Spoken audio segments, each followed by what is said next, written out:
د ملا هیبت الله نږدې کس څنګه ولې پاکستان ته سفر کوي؟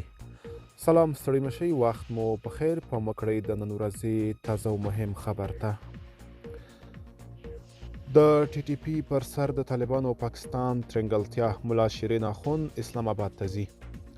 پاکستاني رسنیو راپور ورکړی دی چې ټاکل شوې ده د طالبانو لوړپوړی چارواکی او په کندهار کې د دې ډلې والي ملا شیرین اخوند د راتلونکي میلادي میاشتو په لومړیو کې اسلام آباد ته ولاړ شي.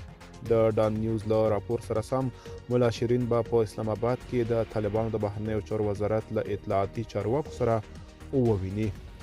د دې پاکستاني رسنۍ په وینا پاکستان ته د شیرین اخوند سفر د تحریک طالبان پاکستان ټي ټي پي په تړاو له پاکستان سره د ترنګلتیا کمولو په موخه د طالبانو د هڅو په پایله کې ترسره کیږي. طالبانو په همدې لړ کې د جمعیت علما د پاکستان د ګوند مشر مولانا فضل الرحمن کابل ته غوښتی دی د پاکستان د بهرنیو چارو وزارت دا سفر شخصي او بې ارزښته ګڼلی دی. شیرین اخوند د طالبانو یوه مهمه څیره ده چې په کندهار کې د طالبانو له رهبر سره نږدې اړیکې لري. ډان نیوز لیکلي چې د طالبانو د غړی له پاکستان او پاکستاني طالبانو سره په اړیکه کې پاتې شوی. د رسنۍ لیکلي چې د تحریک طالبان پاکستان له وجې د پاکستان او طالبان ترمنځ اړیکې ترنګلې شوې دي.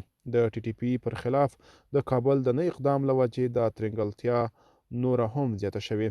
ډان نیوز زیاته کړې چې په لومړي سر کې داسې ښکارېده چې په افغانستان کې واک ته د طالبانو تر رسېدو وروسته به تحریک طالبان پاکستان کنټرول شي. طالبانو د پاکستان د پوځ او ټي ټي پي ترمنځ غونډې جوړې کړې چې په پایله کې اوربند لاسلیک شو او پاکستان یې له امله د تحریک طالبان پاکستان لوړپوړي مشران خوشي کړل.